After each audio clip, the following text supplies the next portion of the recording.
Et nous sommes de retour au plateau pour la dernière partie de cette émission. Nous abordons notre quatrième sujet. Nous parlons nous parlons à présent du Togo exclusivement, pour ne plus parler du Togo et d'un autre pays. Nous parlons de ces sénatoriales, surtout l'ANC qualifie la nomination du tiers des sénateurs d'antidémocratique. C'est à travers un communiqué que l'Alliance nationale pour le changement, ANC, s'est prononcée sur le processus devant conduire aux élections sénatoriales. On sait que ce parti a annoncé qu'il ne participera pas aux élections sénatoriales du 2 février 2025, mais ce n'est pas suffisant pour le parti. Le parti réagit par rapport au principe même de ces élections sénatoriales et à l'utilité ou à l'importance du Sénat. Pour lui, d'abord sur le choix, la composition du Sénat, les textes prévoient que le chef de l'État nomme le tiers donc des sénateurs, le chef de l'État pour la première fois, et puis après le président du Conseil, il va nommer le tiers des sénateurs, et c'est les deux tiers qui seront élus par les conseillers régionaux et conseillers municipaux. Pour l'ANC, ce n'est pas normal que le chef de l'État, dont le parti a déjà presque tout à l'Assemblée, puisse aussi nommer encore 20, puisque ce seront 61, qui puisse nommer encore 20 sénateurs, et que ce serait antidémocratique. Nous en parlons avec nos invités. La parole est à qui veut la prendre en premier? Il n'y a pas de souci. Donatien, oui, ça. Ce n'est pas seulement que le parti ANC qui s'est offusqué de cette organisation des sénatoriales. Il y a plusieurs qui ont levé la voix pour dire que ces élections, on n'en a pas véritablement besoin. Et nous, ici, si vous revisitez nos émissions, on l'a dit, que nous n'avons pas véritablement besoin du Sénat pour le moment. L'Assemblée nationale peut jouer le rôle du Parlement. Même si d'aucuns disent que dans la Constitution de 1992, il est institué de venir au Sénat par après. Je peux dire que le moment n'est pas encore là. Nous avons des institutions qui sont là, nous avons les conseils municipaux qui sont là, qui travaillent, qui n'ont pas encore véritablement de moyens. Nous avons les conseils régionaux qui viennent, qui sont en train d'être mis en place, qui sont là, qui n'ont pas encore véritablement qui n'ont pas encore de moyens, moi je peux le dire ainsi. Et on en rajoute encore pour le Sénat. Maintenant, voyons pour le Sénat. Nous avons 61 qui vont siéger, et dans les 61, nous aurons 20 qui seront choisis par le chef de l'État. De vous à moi, ici, ou bien nos téléspectateurs, téléspectatrices, internautes, quand vous êtes choisi ou nommé, vous venez siéger à côté de ceux qui sont élus. Vous pensez avoir le même poids? Vous pensez avoir la même légitimité? Je ne pense pas. Je pense que c'est cette loi organique qui a organisé cet article de la Constitution qui, ma foi, pour moi, n'est pas bien. Je pense que le chef de l'État peut quand même, on peut lui remettre peut-être un ou deux, de la même façon que le chef de l'État envoie une ou deux personnes à la HAC. Oui, mais pas trop. 20, je pense que, je dirais pas que c'est de la gourmandise, mais véritablement un tiers des sénateurs. Et voyons comment ces sénateurs représentent des préfectures. Maintenant, ces 20 qu'on va choisir vont représenter la présidence, ou bien vont représenter quoi? Parce que dans les 41, on a 2 dans le Golfe. Les 39, voilà. Les autres, ça fait un sénateur par préfecture. 2 dans le Golfe, 2 dans la guerre, et puis les autres, voilà. Un sénateur par préfecture. Maintenant, quand les 20 vont venir, les 20 vont siéger pour l'intérêt, pour le compte de quelle collectivité. Soyons sérieux, je pense que ça dépend du pouvoir discrétionnaire du chef de l'État qui décide de le faire. Et aussi, Donatien Ouessa, moi j'ai une inquiétude. Oui, peut-être vous allez m'aider à mieux comprendre votre position. Oui. La plupart des partis qui défendent aujourd'hui, ou bien qui sont contre cette affaire d'élection sénatoriale, par la même occasion, sont contre l'instauration de la 5e République. Bien évidemment. Et ils demandent donc le retour à la 4e République, c'est-à-dire la Constitution de 92. Oui. Et nous savons que la Constitution de 92 a également prévu le même Sénat avec les mêmes dispositions où le tiers est confié au chef de l'État, c'est-à-dire le chef de l'État désigne le tiers des sénateurs. Et jamais ces partis ou organisations de la société civile n'ont jamais critiqué cette disposition. Oui. Pourquoi, quand la même disposition est ramenée dans une nouvelle constitution, on la critique? Je pense que cela aurait échappé. J'ai bien dit aurait échappé à la vigilance de certaines personnes dans la classe politique. Mais là où nous sommes actuellement, je pense que le régime en place a une ligne qu'il s'est fixée, c'est d'atteindre mai 2025 pour mettre en place, je vais dire, la présidence. Et qui parle de présidence parle du Sénat et de l'Assemblée nationale qui vont voter pour le président. Moi, je me dis, je redessine encore ceci. Parmi les 20, si celui qui devient le président du Sénat est élu, ou choisi, on va le dire ainsi, parmi les 20, et qu'en cas de vacance de pouvoir, comme le dit la Constitution, c'est le président du Sénat qui prend en charge le pays. Ouais. Ce qui veut dire qu'on aura à la tête du pays une personne non élue. On aura à la tête du pays une personne non élue. C'est la raison pour laquelle le Togolais veut retrouver sa force de vote présidentielle. Donc, que les gens comprennent, on peut revenir et reparler, remettre la Constitution de la Ve République sur la table et renégocier. Quand on dit dans le patois, quand on oublie et on revient prendre, ce n'est pas du vol. On peut quand même savoir que vraiment on a couru et ce n'est pas trop ça la course. Revenons. Maintenant parlons. Quel a été véritablement, il y a eu le CPC.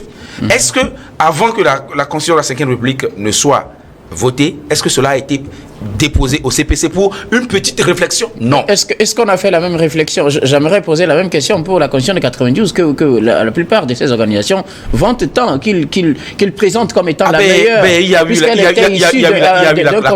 la conférence. Hein. Justement, c'est ça que j'appelle par le consensus. Oui. Et c'est le même consensus qui a mis ces dispositions. Je rappelle que ce qui concerne les sénatoriales n'a pas été changé. En fait, on a pris juste de la 4e pour la mettre dans la 5e. C'est ça. Et donc, si on vient la critiquer dans la 4e, dans la 5e, on l'a pas critiqué dans la 5e. Et un reclamant. Dans la 4e plutôt. Est-ce que ce n'est pas plutôt je ne vais pas jouer aux oiseaux de mauvais augure. Il faut dire aussi la vérité que certains partis politiques ont peur d'aller à ces élections. Vous venez maintenant à la raison. Non. Vous venez maintenant à la raison. Non, il faut couper la poire en deux. Il faut couper la poire en deux. Premièrement, c'est parce que la Constitution de la Ve République a été instituée que le gouvernement fonce tête baissée dans le mur et veut et coûte que coûte avoir le Sénat.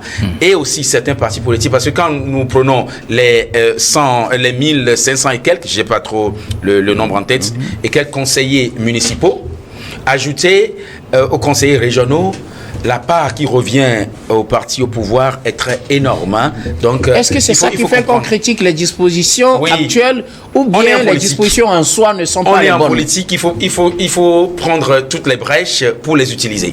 Donc, par peur, un peu, par ici, on pourra dire on ne veut pas.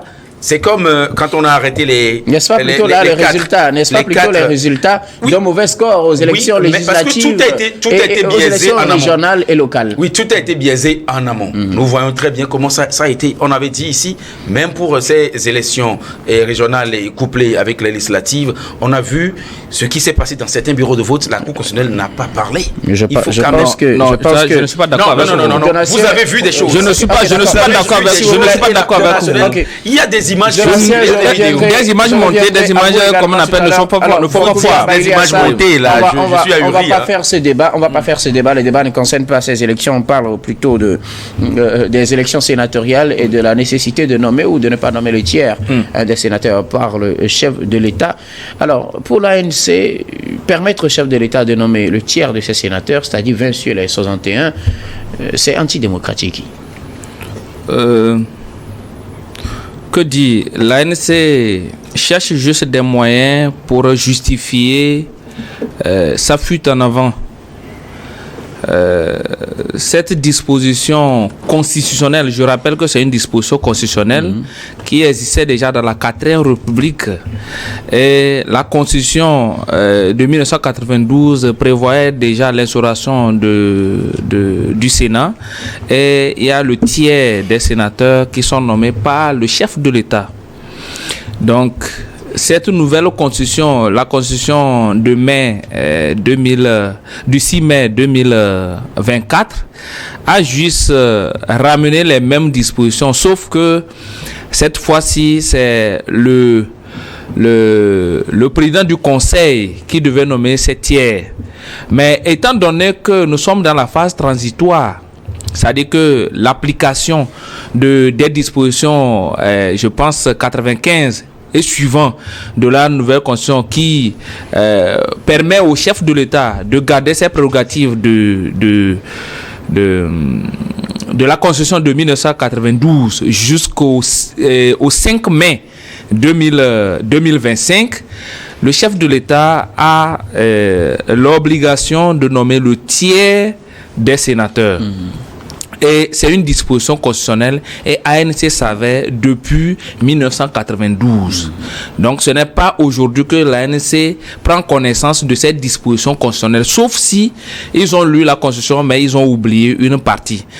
Je me dis que l'ANC a fait les calculs du nombre de conseillers régionaux qu'ils ont à leur disposition et le nombre de conseillers municipaux, tous deux qui constituent le fichier électoral, c'est-à-dire les électeurs qui vont élire les 41 sénateurs. Et au vu de leurs calculs, ils savent qu'ils n'auront rien.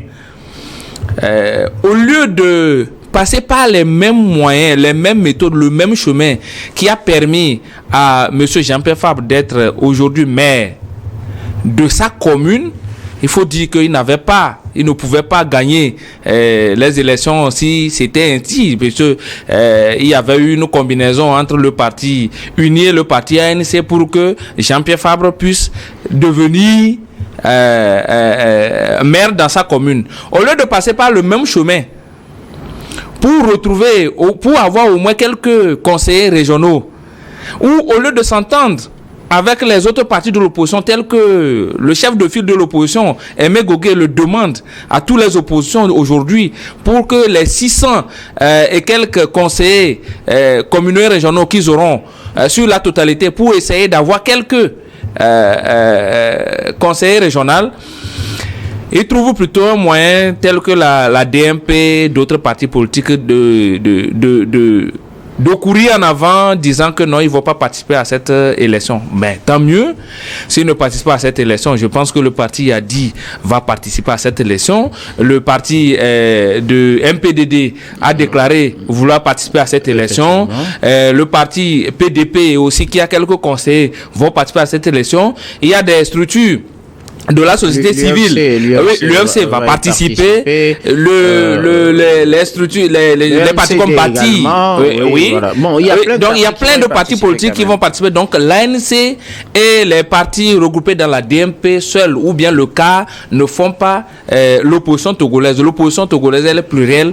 Et tant pis, je pense que bientôt c'est eux qui viendront encore. En tout cas, va participer. Le CAR aussi, oui. Donc je pense que c'est l'ANC et la DMP qui reviendront encore sur les médias pour pleurer désormais qu'ils n'ont aucun sénateur. Bon, peut-être que après les élections, ils vont courir vers le chef de l'État pour que dans les 20 qu'il va nommer, il va trouver quelques personnes au sein de l'ANC. Bon, il y a plusieurs personnes de l'ANC aujourd'hui qui veulent rester, qui veulent aller au Sénat. Vous avez vu la formation du gouvernement passé. Il y a eu un militant de l'ANC qui a quitté les rangs de l'ANC. Qui a d'ailleurs été exclu de l'ANC. Qui a été exclu de l'ANC.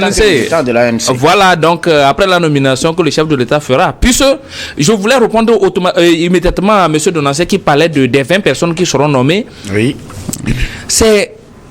L'idée, c'est beaucoup plus d'avoir des techniciens qui vont s'ajouter aux gens qui sont élus. Et des techniciens, des praticiens du domaine de droit et ceux qui maîtrisent vraiment l'administration, ce n'est pas eux forcément qui seront élus. Mais le chef de l'État, dans son secret, va choisir des personnalités de ce pays, des personnes d'État, des personnes qui maîtrisent vraiment ce qu'on appelle le fonctionnement du Parlement ou du Sénat, qui vont s'ajouter à ce groupe. Et là, le chef de l'État peut trouver ces personnes au sein de l'administration, au sein de son parti politique uni ou au sein de l'opposition, ou bon, monsieur n'importe qui peut être nommé par le chef de l'État. Donc ne pensez pas que ce sont seulement les militants d'UNI qui sont visés par ces 20 personnes que le chef de l'État va nommer. Merci beaucoup à vous, Kokouvia Baili Abassa. Eric Johnson pour l'ANC. Le fait de permettre au chef de l'État de nommer le tiers des sénateurs est antidémocratique. Alors, très sincèrement, je n'ai pas eu vent de cette qualification d'antidémocratique, de cette nomination du tiers des sénateurs par le chef de l'État. C'est M. Eric Dupuis qui l'a dit. C'est M. Eric Dupuis qui l'a dit. Oui. Je peux vous donner lecture du communiqué que j'ai sous mes yeux. Non, un peu long, je sais qu'en mettant cette qualification au débat, c'est que vous l'avez forcément trouvé quelque part et que c'est officiel. Si on dit cela, je pense que c'est pour abrutir les populations.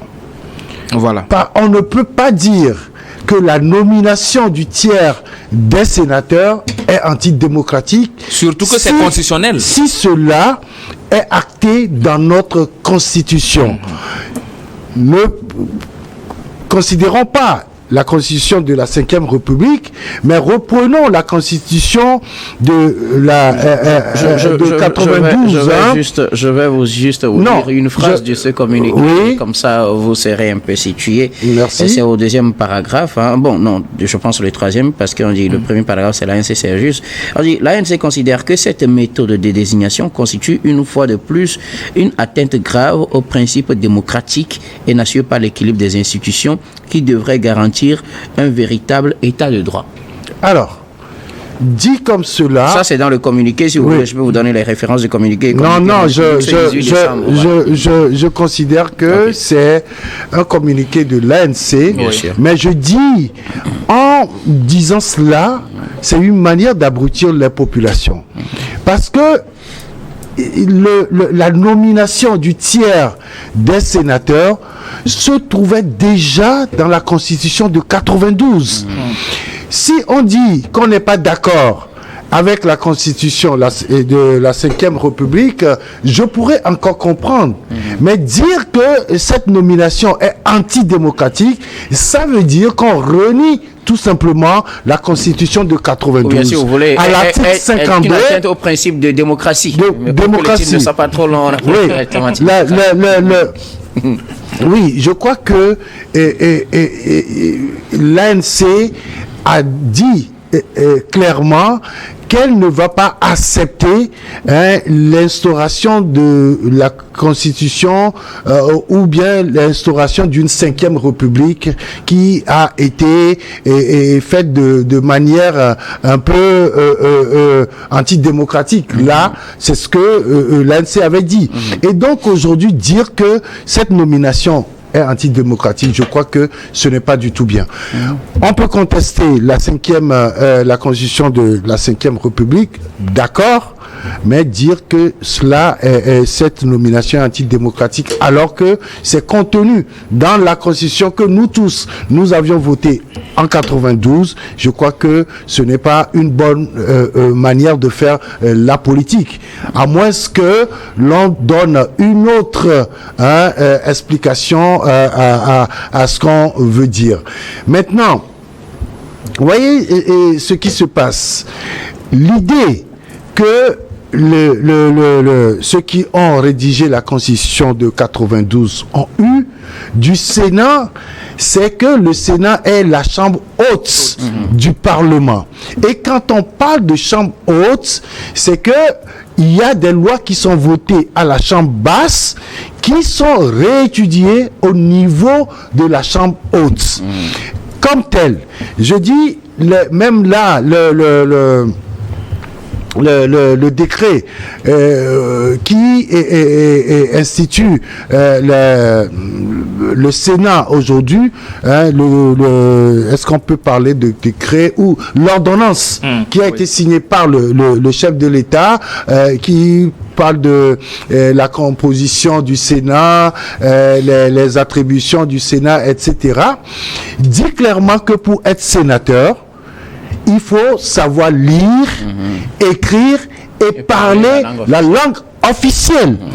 Cela veut dire... Il n'y a pas une exigence pour les députés. Pour les députés, ni pour les conseillers municipaux et conseillers régionaux. Ça veut dire que ce qui va se passer au niveau de la chambre haute du Parlement est réellement plus difficile et plus corsé, plus profond que ce qu'on avait l'habitude de voir au niveau de l'Assemblée nationale. Ça veut dire que ce qui se fait aujourd'hui même au niveau de l'Assemblée nationale doit être véritablement revu. À partir de ce moment, je dis qu'il n'est pas sénateur qui le veut. Parce qu'aujourd'hui, il faut avoir un certain niveau de compréhension des tests pour pouvoir siéger au Sénat. Et par conséquent, lorsque vous savez lire, vous savez écrire, vous savez parler la langue officielle, est-ce que cela suffit pour être sénateur? C'est pour ça que le législateur a prévu que le chef de l'État nomme des gens qui connaissent ce qu'on appelle la loi.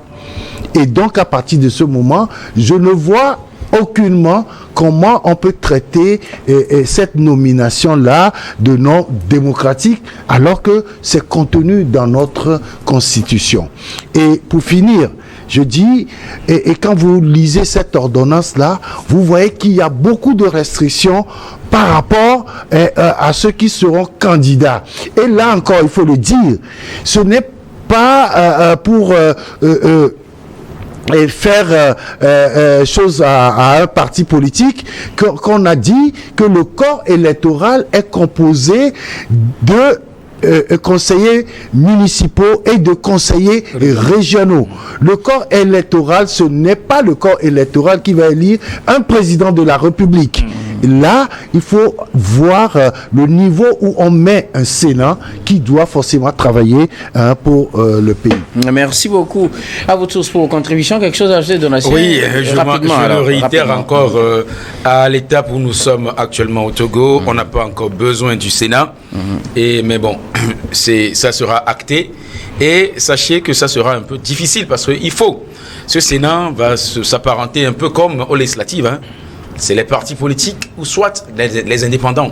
Et il faut aller faire la cour aux 1102 conseillers à la fois régionaux et puis comment on appelle municipaux. Voilà, dans le Golfe, on aura à retenir 2 personnes. Donc ces 2 personnes-là, disons, la campagne se fera chez les conseillers municipaux. Donc c'est la raison pour laquelle certains disent que c'est déjà faussé au départ. Parce qu'il y a plusieurs au niveau du parti au pouvoir et qui ont déjà eu leur poste. Et ici, c'est l'occasion d'en appeler. Parce que moi, c'est mon dernier passage pour l'année 2024. C'est le lieu d'en appeler aux populations que si on ne veut pas en arriver à ce niveau, 2025, c'est une année électorale. Quand ça va venir, l'abstention n'élit pas des sénateurs. Il faut sortir pour aller voter. Ayez des conseillers municipaux et régionaux. Et eux là, ils vont maintenant élire vos sénateurs. Si, bien sûr, ça continuerait ainsi. Parce que l'abstention, ça nous a nui, ça nous a détruit énormément. Que ceux qui ont des oreilles comprennent, écoutent et entendent. Merci beaucoup à vous, Donatien Awesso. Nous allons donc faire notre dernier tour de table. Ce sera pour vos mots de fin sur un sujet de votre choix. Je commence par vous, Kokouvi Abaili Abassa. Non, j'aimerais rassurer M. Donatien que le fait d'avoir moins de nombre de conseillers municipaux et régionaux ne veut pas dire que c'est échoué à la base. C'était la même chose dans la configuration de Golfe 4, mais qui a permis à M. Jean-Pierre Favre non, je ne pense pas. L'Union ne peut pas aller voter pour un autre parti. D'être député. Je ne pense pas. D'être maire dans sa commune. Les militants d'UNIR, les conseillers municipaux d'UNIR ont voté pour Jean-Pierre Favre pour qu'il soit comme on appelle. Ce n'est pas un débat. J'aimerais profiter de la même occasion pour remercier et souhaiter bonne fin d'année à certaines personnalités que de mon entourage, notamment le directeur des opérations douanières et régionales, M. Guido Mele Kwame de l'OTR, le directeur du cadastre et de la conservation foncière, M. Dr Obosu Kwame, M. Obé Kwaku de la primature, planificateur à la primature, Monsieur Agbenoko Kofi Dognon, DG de l'ENS d'Atapamé, qui a fait vraiment assez de choses dans sa localité là-bas, dans sa direction. Oui, au niveau de l'ENS d'Atapamé, il a modifié beaucoup de choses, il a amélioré beaucoup de choses, et je tiens sincèrement à le féliciter. Mais aussi profiter pour saluer le préfet de la préfecture de Wawa, le préfet de Wawa et monsieur Inassé, qui a participé beaucoup, qui a contribué beaucoup à l'organisation de la fête au Vazou de la dernière fois. Merci beaucoup. Oui. À vous, Kokouvi Abaïli Abassa, vous êtes économiste et analyste politique. Merci d'être passé sur ce plateau. Un plaisir pour moi. Eric Johnson, vos mots de fin. Alors, je voudrais quand même dire que oui, les élections sénatoriales arrivent le 2 février prochain. Et donc, il est très important quand même que les partis politiques qui vont envoyer ou bien mettre des candidats pour cette élection-là, que ces partis lisent en profondeur les conditions d'éligibilité et d'inéligibilité des candidats à ces élections-là, parce que nous parlerons d'une haute chambre, et là, les décisions qui vont être prises à ce niveau-là sont des décisions qui vont désormais régir notre pays. Et donc, l'Assemblée nationale sera là, mais le Sénat aura un grand rôle à jouer dans les prochains jours pour notre pays. Et donc, je demande forcément que l'on lise ces tests-là, parce que c'est très important. Merci beaucoup à vous. Eric Johnson, vous êtes journaliste, directeur de publication du journal L'Union. Merci d'être passé sur ce plateau. C'est moi qui vous remercie pour l'invitation. Donatien Awesso, vos mots de fin. Merci. Mon mot de fin ira dans le domaine social. J'aimerais appeler à nous, êtres humains sur terre, surtout au Togo, de toujours continuer dans l'amour mutuel et fraternel, et aussi que la mort ne prévient pas. Et c'est viré vers le côté des fêtes de fin d'année. Nous aimerions que nos téléspectatrices et téléspectateurs nous reviennent en bonne forme l'année prochaine. Ne conduisez pas en état d'ébriété, ne vous endettez pas pour aller fêter et revenir souffrir après. Et c'est aussi l'occasion pour moi de saluer chaleureusement et cordialement tous les administrés, nos administrés de la commune de Golfe 5. Je ne vous oublie point, et aussi faire un clin d'œil spécial au premier responsable du parti politique PSR, le professeur Olukomi et toute sa suite, ainsi que les hommes et femmes de bonne foi. Merci beaucoup à vous, Donatien Awesso, d'être passé sur ce plateau. Je rappelle que vous êtes analyste politique et traducteur agréé. Merci d'être passé sur ce plateau. Je vous en prie. Il n'a pas salué le président de mon parti. On va pas en faire un problème, s'il vous plaît. Non, on va pas en faire un problème, s'il vous plaît. Nous sommes à la fin de cette émission. Nous profitons pour dire merci à toutes ces équipes techniques et rédactionnelles qui nous ont aidés à préparer et à présenter cette émission. Merci beaucoup à Yves Kofi Maounyo, qui a assuré en même temps la réalisation et la caméra pour cette émission. Merci également à Kofi Prudence Makoubi à la diffusion, et surtout à vous, très chers téléspectateurs, d'avoir été des nôtres.